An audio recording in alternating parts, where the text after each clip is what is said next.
یہ قاضی فائز عیسیٰ صاحب جو ہیں یہ کل سے کچھ اور وجہ سے بھی خبروں کے اندر ہیں، اور وجہ صرف یہ ہے کہ ہوا یہ تھا کہ یہاں پر آسما جہانگیر سیمینار کے اندر برطانیہ کی ہائی کمشنر صاحبہ تشریف لائیں۔ یہاں ہائی کمشنر کے بارے میں ذرا سا میں آپ کو تھوڑا سا وضاحت کر دوں کہ باقی لوگوں کو سفیر کیوں کہتے ہیں اور برطانیہ کے اس کو ہائی کمشنر کیوں کہتے ہیں۔ برطانیہ کا جو فورن آفس ہے، اگر وہاں چلے جائیں لندن کے اندر تو وہاں فورن آفس اور ساتھ ہائی کمشنر کا دفتر اکٹھا ہوتا ہے۔ وہ پہلے ہائی کمشنر کا دفتر تھا، بیسیکلی وہ تمام ممالک جو برطانیہ کے غلام رہے ہیں وہاں پر وہ کہتے ہیں کامن ویلتھ، اس کا آفس کا نام بھی ہے foreign office and common wealth office, یعنی اس کو ہم کہتے ہیں اکٹھی دولت، ہماری دولت مشترکہ، تاکہ غلامی کا داغ جو ہے وہ کسی نہ کسی طور پر لوگوں کے اس پر نظر آتا رہے۔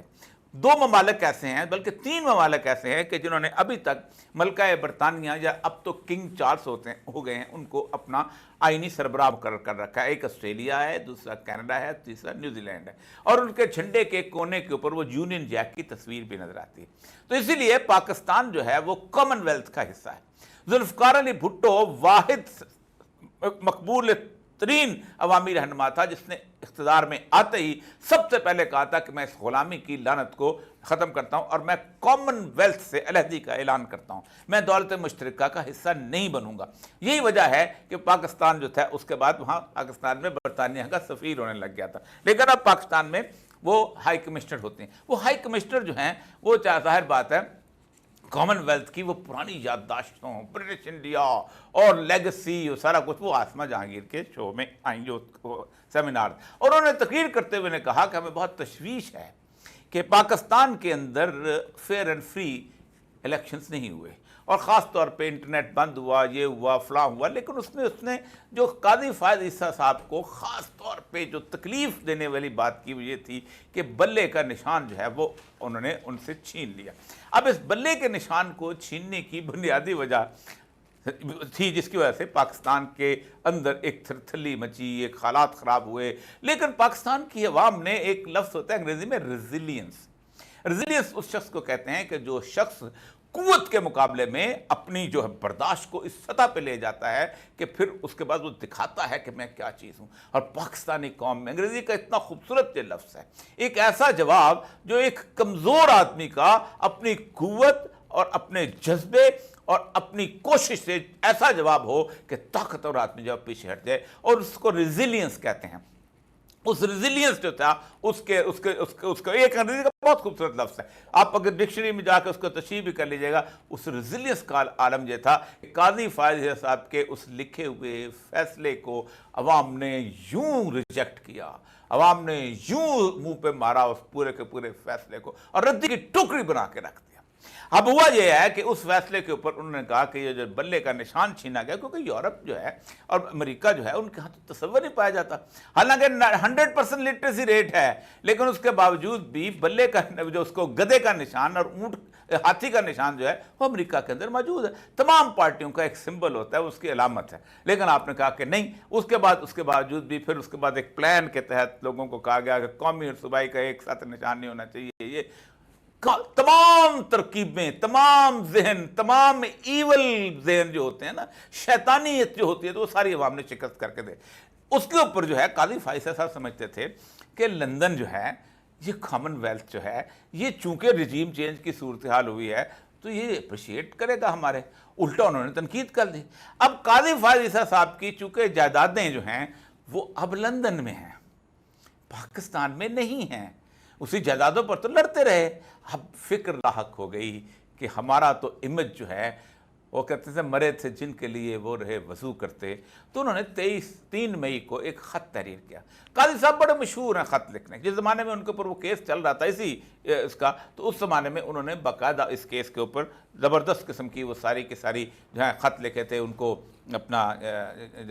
ان کو عارف علوی صاحب کو، اپنے ساتھیوں کو بیچ میں خط لکھتے تھے کبھی، اور پھر اس کے بعد قاضی صاحب جو ہے اس خط سے بالکل الگ ہو جاتے تھے۔ اپنے لکھے ہوئے خطوں کے مقابلے میں جب وہ عدالت کے اندر بیٹھے تو انہوں نے یہ ایک رویہ اختیار کیا۔ اب یہ خط جو ہے یہ میں پڑھتا ہوں اور آپ دیکھیے گا کہ ایک غلامانہ ذہنیت جو ہوتی ہے اور ایک اور بات جہاں بتاتا جاؤں، یہ خط انہوں نے 3 مئی کو لکھا اور شرم کا مقام ہے کہ پاکستان کی اعلیٰ عدلیہ کا چیف جسٹس جو ہے وہ وضاحتیں دیتا پھر رہا ہے، اور رجسٹرار کو کہا یہ دیکھو بات ہے، رجسٹرار خود طور پہ خط تو نہیں لکھے گا، وضاحتیں دیتا پھر رہا ہے کہ نہیں ہم نے یہ نہیں کیا تو یہ نہیں کیا تو یہ نہیں کیا تو یہ نہیں کیا، اور انہوں نے 3 مئی سے لے کے اتنے دن انہوں نے لفٹ نہیں کرائی۔ انہوں نے کہا، وہ کہتے ہیں نا وہ دفتر لا یعنی غر کے میں نہ بھولا، وہ جو ایک بادشاہ بن گیا تھا نا کسی جگہ، وہ شراب وراب بہت پیتا تھا، انہوں نے کہا جنگ فوجی آ رہی ہیں، تو اس نے کہا اچھا آنے دو، دوبارہ آ رہے تھے، وہ شراب پیتا رہا، آخر میں اس نے ایک چٹ لے کے آئی تو وہ دروازے پہ پہنچ گئے شہر کے، تو اس نے کاغذ اٹھایا اور شراب کے پیالے میں غرق کیا اور کہا یہ دفتر لا یعنی غرق کے میں نہ بھولا، کہ یہ دفتر، یہ بے معنی دفتر جو ہے، یہ کاغذ جو ہے، یہ میں اس کو شراب کے اندر ڈبو دیتا ہوں، یقین۔ لیکن پھر پتہ نہیں کیوں خط اچانک لیک آؤٹ ہو گیا، اور سپریم کورٹ کے اندر سے ہی لیک آؤٹ ہوا ہوگا، یعنی برطانیہ کا ہائی کمشنر جس نے 20 دن رکھی ہے، جب میریٹ کے پتہ نہیں کیا نام ہے ان کا، انہوں نے تو اس کو نہیں لیک آؤٹ کیا۔ اب یہاں پر صورتحال یہ ہے کہ اب آپ دیکھیے گا کہ کیا کہتا ہے، it is hurting to note that the interest shown by the British government expressed in your ایکسیلنسیز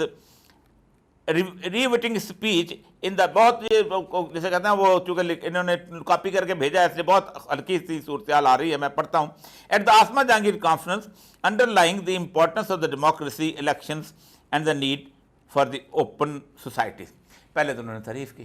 کہ بڑا اچھا لگا، زبردست ہے، آپ نے جمہوریت فلاں فلاں فلاں، وہ برطانیہ جس کے ٹونی بلیئر صاحب جو ہیں وہ جھوٹ بول کے اور پوری قوم کو ساتھ ملا کے عراق پہ حملہ کرتے ہیں، اس کی بات کی۔ Elections in Pakistan were required to be held within 90 days of the completion of the tenure of the National Provincial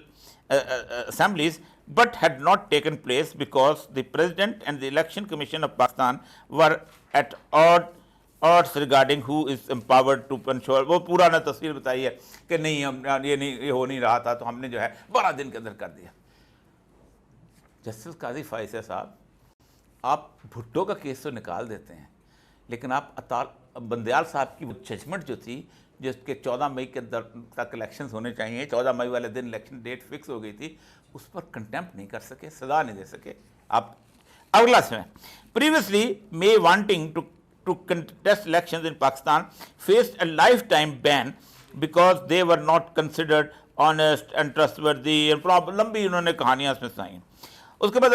بعد انہوں نے اپنی کہا ہے کہ یہ جو کہا ہے نا، the law enacted by the parliament elections requires democracy within دی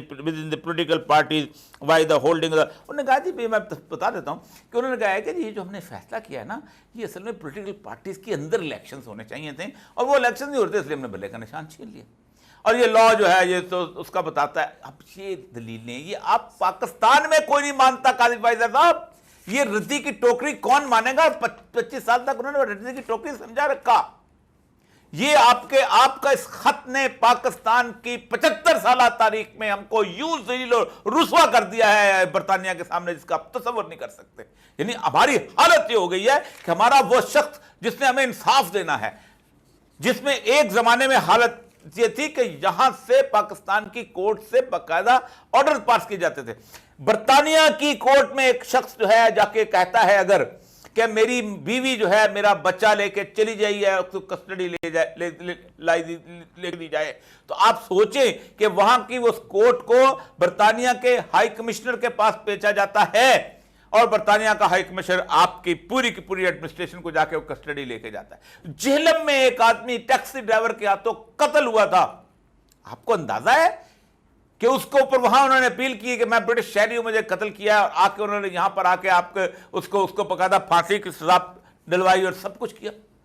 اور وہ اس وقت مرسی پٹیشن جو ہے جو ان کا بہت بڑا پرنسپل تھا، اس کو ختم کروایا۔ لیکن قاضی صاحب آپ نے، اور پھر اس کے بعد انہوں نے آگے بڑی مزے کی باتیں کی ہیں اس کے اندر، کہ جس کے اندر انہوں نے یہ کہا ہے کہ جناب آپ اپنی حالت بھی دیکھیں، آپ نے یہاں کیا کرتے۔ او بھائی، تاریخ کے تانے مت دو، اپنی بات بتاؤ۔ آپ نے زندگی میں جب سے آپ نے سنبھالا ہے یہ آفس، آپ نے صرف تاریخ کے تانے دیے ہیں، آپ تو خود اپنے سٹینس سے اٹھ گئے۔ یعنی آپ سمجھتے ہیں کہ نیب کا آرڈیننس جو ہے یہ پبلک امپورٹنس کی چیز نہیں ہے؟ اس ملک کے اربوں روپے لوٹے گئے، پبلک امپورٹنس کی چیز نہیں ہے، اور آپ کہہ رہے کیوں؟ اس لیے کہ عمران خان کو اس وقت دکھایا جانا ہے۔ اور آپ کو اندازہ ہے کہ ایک تصویر جس شخص کی وائرل ہو جائے اور وہ بھی چوری، اور آپ کے ہاں بھی تھرتھلی مچ جائے، یہ کون سا جرم تھا تصویر کس کی لیک آؤٹ کرنا؟ پاکستان کے کس قانون کے تحت کیا کسی کی وہ بیڈ روم کی تصویر لیک آؤٹ ہوئی تھی؟ نہیں۔